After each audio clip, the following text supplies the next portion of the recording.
Brian, first of all, welcome to Nashville. I know you've been asked this question several times, but now it's been 30 days. What's it been like? It's been fun. I've enjoyed it. It's been everything I thought it would be. Excited about every day when I wake up to get in the building, but I'd be. It's been busy. There's been a lot to do, a lot of things to get covered, a lot of things to get finalized. With the coaching staff, with the schemes. So all those things have been really good, but never felt like it's been too much. Never been overwhelmed at any point. It's been really enjoyable. I've had a good time. Yeah, so I'm guessing here that when you've got coaching openings, that 50,000 people that you know reach out and say, I'm available. How do you sift through all that? Um, it's hard. I mean, we've all been as in the coaching community. Everyone's been out of work or looking for a job, and so I don't take it lightly. I try to be respectful. I try to be honest with guys if I have a spot for them or they be in consideration, and if they're not, I try to tell them right away. So there's not a whole lot of conjecture on their part on whether they have a chance or not. So try to be respectful of that process. We've all been there, but ultimately it does get overwhelming when it comes to the amount of people that reach out. If I don't have a personal relationship with one of those guys, I usually tend to struggle to respond sometimes. But yeah, it's 50,000 might be an understatement. It might be a whole lot more. There's been a lot. So one of your hires was your dad. And I'll admit, it gave me a chuckle because I kind of sat there and said, okay, if my dad and I worked together, what would be the end result? And I came to the conclusion we'd have killed each other. But I'm curious, what's it like? Because it's a different dynamic when the younger one is the head coach and the father is on his staff. What do you think that's going to be like? So far, it's been incredible. It's been really fun. My dad and I get along really well. One of the things I think is important for him and I is that I obviously have a ton of respect for how he goes about his job, and he's one of the best that does it in the NFL. And so I give him his time and space to do his job that way. And I think that's an important part. I'm not bossing him around by any stretch, if you know what I mean. Like he's as good as they come, and I trust him to do his job at the level he's always done it. So I don't have any, we won't have any issues, him and I, when it comes to that.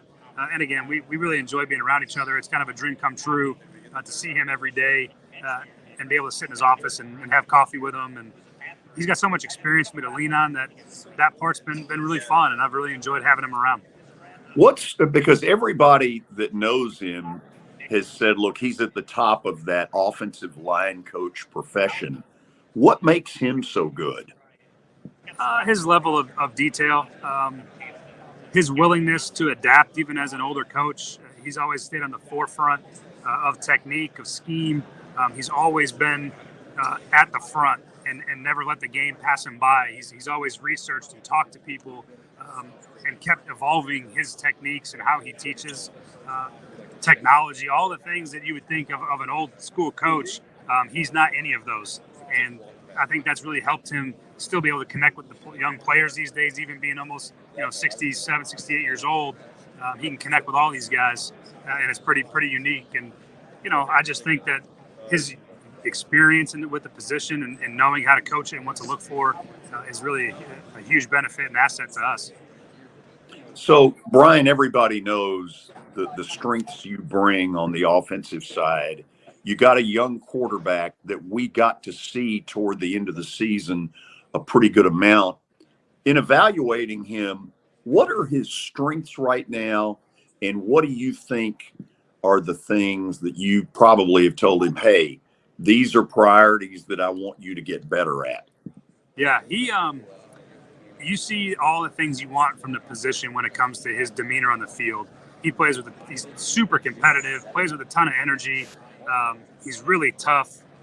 All of those things matter. You see his physical talent in terms of he's got great feet. He's got a really quick release. He's an accurate thrower. He's got a big arm. He can make all the requisite throws.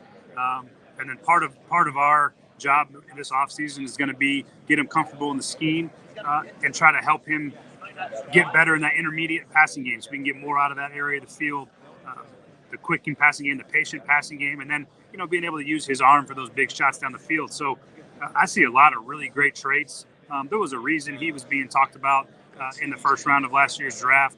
You look at his 2021 tape and all the things he can do, um, movement wise, skill set wise. I mean, he's got a chance to be a really good player, and hopefully with an off season of all those reps, we can get that out of him.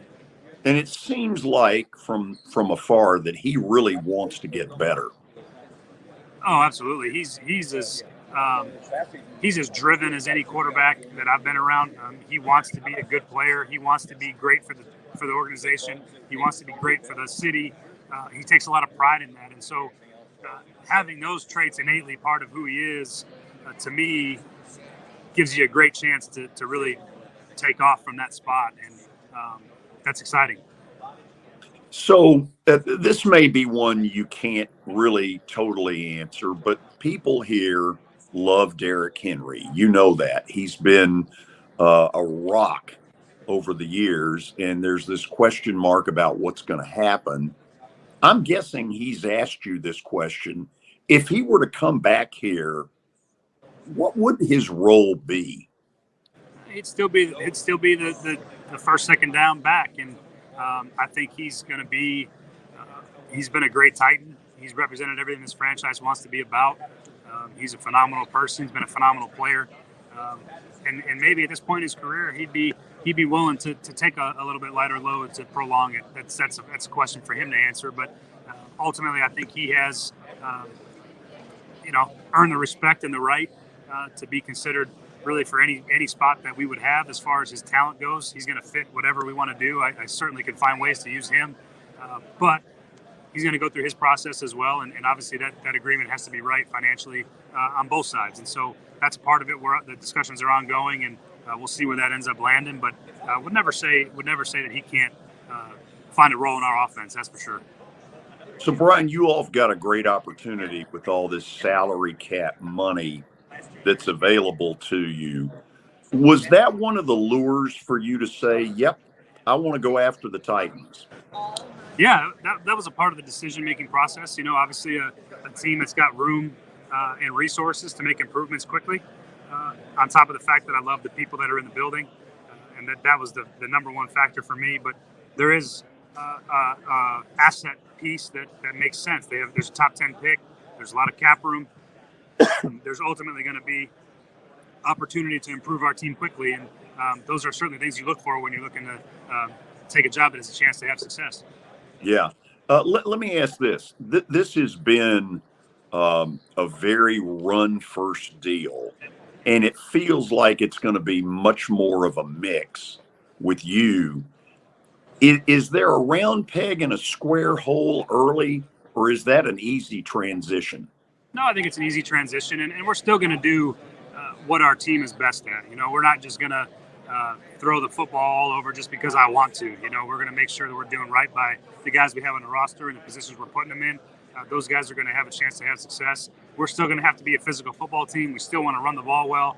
Those are all traits that good teams have. We can find ways to pass the ball and be more effective. As you see every year, at the end of the year, the best teams in the league are usually the teams that throw the ball the best. And so that's going to be a part of our evolution. It might not be day one, but that's the vision. The long range plan is to have a team that can compete both through the air and on the ground, to have a good balance where our running pass game are married together really well. Okay, last thing for you. You're in kind of Peyton Manning country. He's beloved in this area. My dealings with him certainly are not like yours were, but what I found in emceeing banquets kind of stuff with him, incredibly detail oriented. Tell me what it was like working with him. It was probably one of my favorite times of my career. It was a PhD in quarterback play.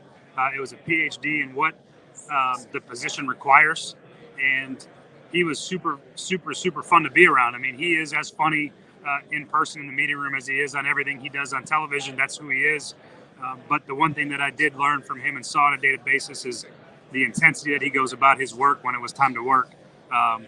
Really impressive. There was no stone unturned in the preparation. He's probably the greatest preparer at the quarterback position, I would say, in history. His ability to not leave anything to chance and be ultimately prepared for the game And walking off that field every week, he knew that there was nothing more that he could give in that part of his preparation and in that phase of getting ready for a game that he never left with any regrets. And I thought that was a really cool thing to see a guy do that in person for 4 years. But loved every minute of being with him, loved every nugget he gave me. Still lean on him quite a bit for all the things that he brings value-wise to me as a coach, as a person. But man, what a great resource that I get to have in him. Yeah. Here's the last thing I want to ask you. I really haven't asked about defense, but is it fair to say, okay, look, the help has to be in the defensive secondary, and otherwise it's in pretty good shape? Yeah, the defense has always been a strength here in Tennessee. It's something that even playing against them in Cincinnati, just always had a ton of respect for the way that those players played and how hard and how physical they were. That has to continue. We obviously have to add pieces on defense as well. We need more players there. But I think you guys are going to be really excited as a fan base to see what Denard Wilson's all about. And he is a fantastic football coach. He's young. He's energetic. He's had great experiences, great background in defending the pass, both in Philly and Baltimore. Really, really excited for what he's going to bring, the energy he's going to bring to our team. And I can't wait for everyone else to see it. But I have so much confidence in how good he's going to be for us. And I can't wait to see it happen on the field.